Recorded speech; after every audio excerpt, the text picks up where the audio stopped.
ጤና ይስጥልኝ ክቡራን ተመልካቾቼ እንደምን ቆይታችኋል? መረጃን ከምንጩ የምታገኙበት ይህ የኔ ቲዩብ ሰብስክራይብ፣ ላይክ፣ ሼር፣ ኮሜንት እያደረጋችሁ ቤተሰብ እንድትሆኑ የአክብሮት ግብዣዬ ነው። በዓለም አቀፍ የተከሰቱ ዋና ዋና ጉዳዮችን ወደ እናንተም የማደርሰው የመጀመሪያው የሩሲያና ዩክሬን ድርድር በጄኔቫ ዛሬ ተጀምሯል። ነገር ግን የዩክሬን ጦር በግንባር ድል እየቀናው ነው። የጄኔቫው ድርድር ደግሞ በውጥረት ነው የተጀመረው። በጄኔቫ በሚካሄደውና በአሜሪካ አሸማጋይነት በተዘጋጀው የሰላም ድርድር ዋዜማ የዩክሬን ኃይሎች በምስራቁ ግንባር አስደናቂ የተባለ ወታደራዊ ድል ማስመዝገባቸውን እየተናገሩ ይገኛሉ። እንደ አሜሪካው የጦርነት ተቋም ISW መረጃ ከሆነ የዩክሬን ጦር ረቡዕና እሁድ መካከል ባሉት 5 ቀናት ውስጥ ብቻ 200 ስኩዌር ኪሎ ሜትር የሚሆን መሬት ከሩሲያ ነጥቋል። ይህም ሩሲያ በታህሳስ ወር ሙሉ ያገኘችውን ድል በ5 ቀን ውስጥ መልሶ እንደመቀልበስም ተቆጥሯል። ይህ ጦርነት አድማሱን እያሰፋ ወዴት ሊሄድ እንደሚችል ካሁኑ መገመት የሚቻል ይመስላል። ይህ በፈረንጆቹ ከሰኔ 2023 ወዲህ ዩክሬን በአጭር ጊዜ ውስጥ ያስመዘገበችው ትልቁ ድል ሲሆን በተለይም ከዛፖሮዥያ ከተማ በስተምስራቅ የነበረውን የሩሲያን ግስጋሴ እንዲቆም አድርጎታል። የዛሬውናም የነገው የጄኔቫ ድርድር በዋናነት መሬት ላይ ያተኩራል ተብሏል። ክሬምሊን ዩክሬን እስካሁን ያልተያዘውን የዶኔስክ ግዛት 20 በመቶ ክፍሉን አሳልፋ እንድትሰጥ እየጠየቀች ነው። ዩክሬን ግን ሞቼ እገኛለሁ እያለች ነው። ከዚህ በፊት የዩክሬን ፕሬዝዳንት ቮሎዲሚር ዘለንስኪ መሬትን አሳልፎ መስጠት በዩክሬን ሕልውና መምጣትና ታሪክን መካድ ነው ሲሉ መናገራቸው ይታወቃል። ክሬምሊን ደግሞ እነዚህን መሬቶች ካልወሰድኩኝ ከባድ የሆነ ጥቃት በዩክሬን ላይ ከፍታለሁ እያለች ሰንብታለች። አሜሪካው ፕሬዝዳንት ዶናልድ ትራምፕ ዩክሬን በፍጥነት ወደ ድርድሩ ጠረጴዛ መምጣት አለባት በማለት ጫና እያደረጉ ቢሆንም በሩሲያ በኩል ስለሚወሰድ እርምጃ ግን ያሉት ነገር እስካሁን አልወጣም። የዩክሬኑ ተደራዳሪ ቡድን በሩስተም ኡሜሮቭ እና በጄኔራል ኪሎ ቡዳኖቭ የሚመራ ሲሆን የሩሲያው ወገን ደግሞ ቭላዲሚር ሜዲንስኪ ይመሩታል ተብሏል። በድርድሩ ዋዜማ ሩሲያ በዩክሬን ላይ ከፍተኛ የሚሳኤልና የድሮን ናዳ ሰንዝራለች። ሩሲያ በአንድ ሌሊት ብቻ ከ400 በላይ ድሮንና ሚሳኤሎችን እያስተኮሰ ሲሆን ዩክሬን አብዛኞቹን መትቼ ጥያለሁ እያለች ነው። ጥቃቱ በተለይ በኃይል ማመንጫዎች ላይ ያነጣጠረ በመሆኑ በኦዴሳ በ10 ሺዎች የሚቆጠሩ ሰዎች ያለ ሙቀትና ውሃ አቅርቦት ለከፋ ቅዝቃዜ ተጋልጠዋል። 9 ሰዎችም ሕይወታቸው አልፏል የሚሉ መረጃዎች እየወጡ ነው። የብሪታንያ መከላከያ ሚኒስትር ጆን ሄሊ እንደገለጹት ፑቲን አሁን ላይ ከሀገር ውስጥ ወታደር ይልቅ በውጭ ሀገር ተዋጊዎች ላይ ጥገኛ እየሆኑ መጥተዋል።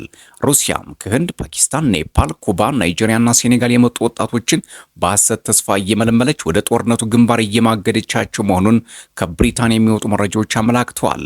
በሩሲያ ወገን ተሰልፈው የሚዋጉ የሰሜን ኮሪያ ወታደሮች ቁጥር 17,000 መድረሱም እየተነገረ ይገኛል። የሩሲያና ዩክሬን ጦርነት የፊታችን የካቲት 24 2022 ነበር የጀመረው። 4ኛ ዓመቱንም ያስቆጥራል። ይህ ከፍተኛ የሆነ ውስብስብም የሆነ የሩሲያና ዩክሬን ጦርነት የዓለምን የፖለቲካ ሚዛን እንዳዛባውም የሚታወቅ ነው። ወዴት ሊሄድ ይችላል? ጄኔቫ ስዊዘርላንድ ላይስ እውን ሩሲያና ዩክሬን ተስማምተው ወደ ሰላም ይመጣሉ? ጥያቄ ምልክት። ሌላው ከሰሞኑ የዓለምን ቀልብ እየሳበው የአሜሪካና የኢራን የኒውክሌር ድርድር ነው። በርካታ ድርድሮች ተካሂደዋል። ባለፈው 2 ሳምንት በአቡዳቢ ድርድር ተካሂዷል። አሁን የጄኔቫው ድርድር አልቋል። ኢራን ለመደራደር በሬ ክፍት ነው ብላለች። በሌላ በኩል ደግሞ በሆርሙዝ ሰርጥ ከባድ የሆነ የወታደራዊ ልምምድ ጀምራለች። በዚህ ወታደራዊ ልምምድ አብዮታዊ ዘቡ ከቶ የማይበግር የጦር መሳሪያዎቹን በማውጣት እያሳየ ይገኛል። ዶናልድ ትራምፕም ወደ 40 ሺህ የሚጠጉ ወታደሮቻቸውን ወደ ቀጠና አሰማርተዋል። የሰላጤው ሀገራት ምን ሊገጥሙ ይችላል የሚለው ቀስ ብለን የምናየው ጉዳይ ይሆናል። አያቶላዎቹ የሚረዱት ኃይልን ብቻ ነው ሲሉ በሰሜን ዳኮታ የሪፐብሊካኑ ተወካይ ሴናተር ጆን ሆቨን ተናግረዋል። አሜሪካም ሴናተር ጆን እንደሚሉት የኢራን የሃይማኖት መሪዎች የሚረዱት የኃይልን ቋንቋ ብቻ መሆኑን ይገልጻሉ። አሜሪካ እያሳየችው ያለው ወታደራዊ ጥንካሬ ለኢራን መሪዎች ጉዳዩ ቁም ነገር መሆኑንና ለውጥ መምጣት እንዳለበት የሚያሳይ ምልክት ነው ብለዋል። የአገዛዝ ለውጥ ለማለት ነው። ሴናተሩ አክለውም በመካከለኛው ምስራቅ በጠንካራው ፈረስ ላይ ተወራረድ የሚባል አባባል አለ ሲሉ ይጠቅሳሉ። ፕሬዚዳንት ትራምፕና አሜሪካ ደግሞ ያ ጠንካራ ፈረስ ናቸው ሲሉ ከፎክስ ኒውስ ጋር በነበራቸው ቆይታ ተናግረዋል። እንግዲህ አሜሪካ ኢራንን ለመምታት ዳርዳር እያለች እንደሆነ የሚታወቅ ነው። ሆቨን አክለውም የኢራን ገዥ ስርዓት በዓለም ላይ ትልቁ የሽብርተኝነት ላኪ ሲሉ የገለጹ ሲሆን ስርዓቱ የገዛ ዜጎቹን ከመጨቆን ባለፈ እንደ ሐማስ፣ ሄዝቦላ፣ ሁቲ ያሉ ቡድኖችን እንደሚደግፍ ይከሳሉ። ይህ ጨቋኝ አገዛዝ በኢራን ሕዝብ ላይ እያደረሰ ያለው በደል ሊቆም እንደሚገባም ያስጠነቅቃሉ። እውን ሴናተር ጆን ሆቨን ለኢራን ሕዝብ አዝነውለት ነውን? ጥያቄ ምልክት። ይህ የሴናተሩ አስተያየት የመጣው ባለፈው ቅዳሜ በዓለም ዙሪያ በመቶ ሺዎች የሚቆጠሩ ኢራናውያን የአገሪቱን መንግስት በመቃወም አደባባይ በወጡበት ወቅት ነው። ሴናተሩ በንግግራቸው የኢራን ሕዝብ እየተሰቃየበት ያለው አምባገነናዊ ስርዓት በዓለም አቀፍ ግፊትና በአሜሪካ ጽኑ አቋም ሊለወጥ እንደሚገባም አስምረውበታል። ይሳካላቸው ይሆን የሚለውን አብረን እናየዋለን። የኢራን እስላማዊ ሪፐብሊክ ጠቅላይ መሪ አያቶላህ አሊ ኻሜኒ የዓለም ኃያሉ ሰራዊት መልሶ እንዳይነሳ ሆኖ ሊመታ እንደሚችል ለዶናልድ ትራምፕ ማስጠንቀቂያ ሰጥተዋቸዋል። ፕሬዚዳንት ዶናልድ ጄ ትራምፕ ከኢራን ጋር ውዝግብ ውስጥ ከገቡ በኋላ የሀገራቸው ሰራዊት በምድር ላይ የማይበገር እንደሆነ ይናገራሉ።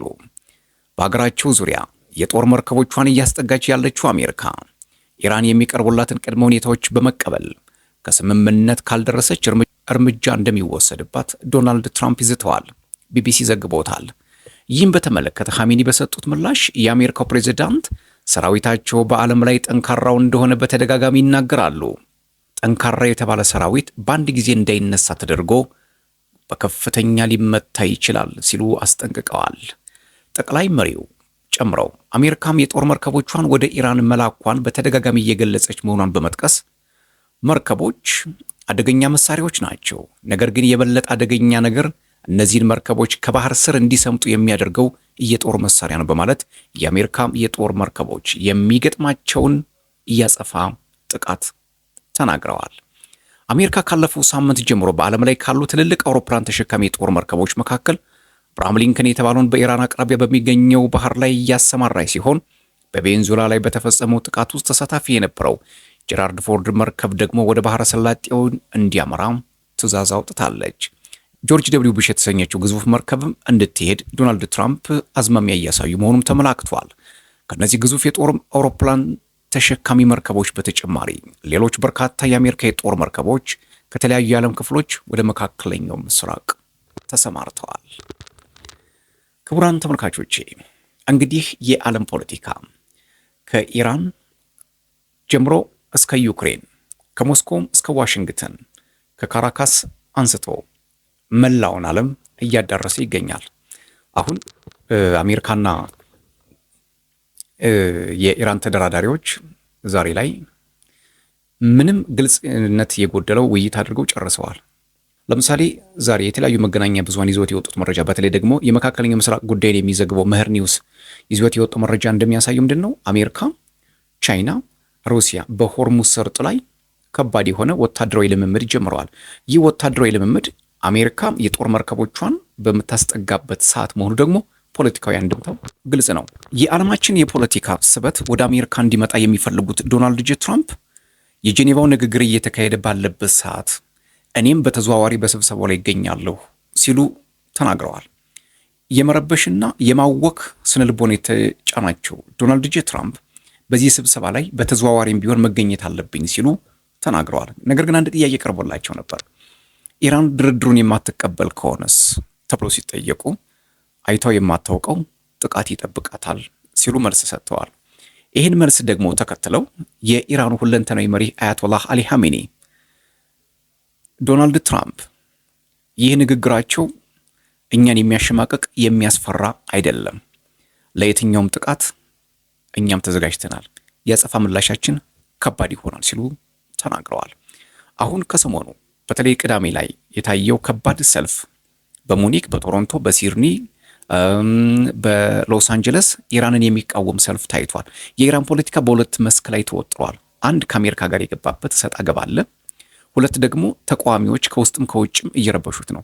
ይህ የአያቶላህ አገዛዝ 47 ዓመት ሙሉ ስር ሰዶ የኖረው ስርዓት በአሜሪካ ፍላጎት ተመርቶ እውን የአገዛዝ ለውጥ በመካከለኛው ምስራቅ ወይም ደግሞ በኢራን ይመጣል የሚለው የብዙዎች ግምት ሆኗል።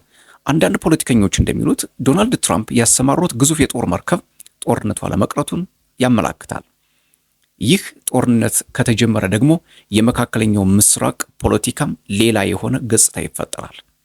አሁን የእስራኤሉ ጠቅላይ ሚኒስትር ቤንያሚን ኔታንያሁ ዌስት ባንክን ለመጠቅለል ኦልሞስት ስራቸውን ጀምረዋል። ፍልስጤማውያንን እያፈናቀሉ ነው።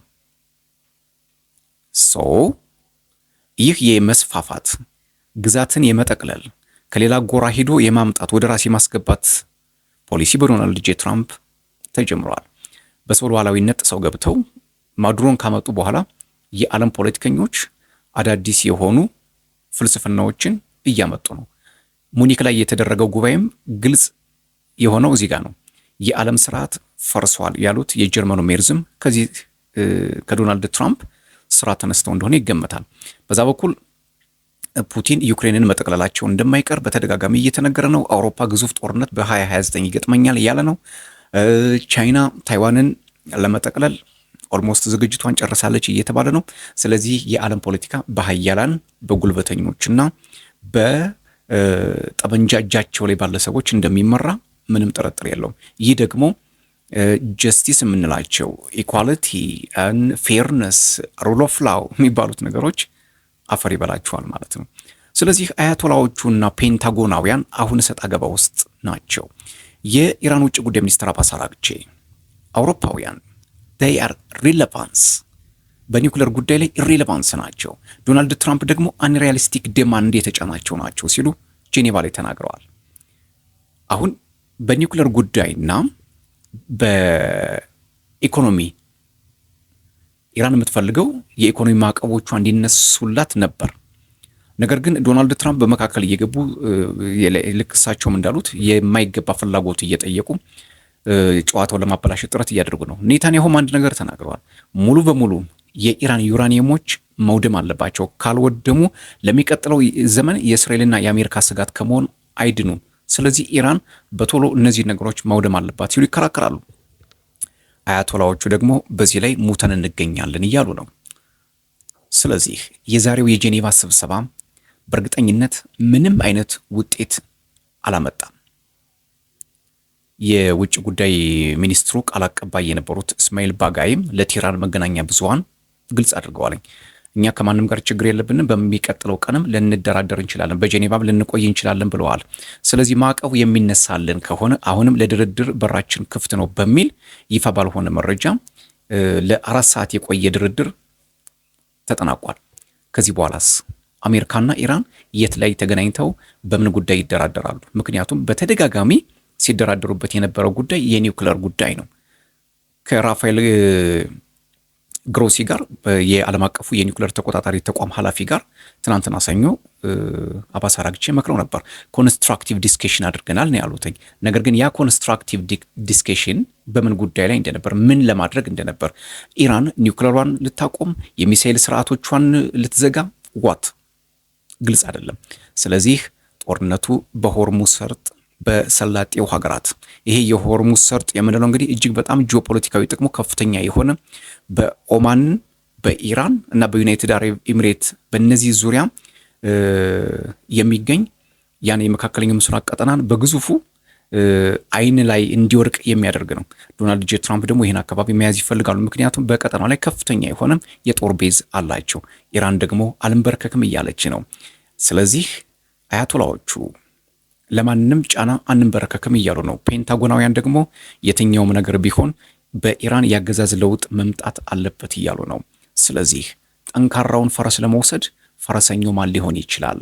አያቶላህ ኦር ዶናልድ ጄ ትራምፕ? ሰብስክራይብ፣ ላይክ፣ ሼር፣ ኮሜንት እያደረጋችሁ ቤተሰብ ሁኑ። ሰላም።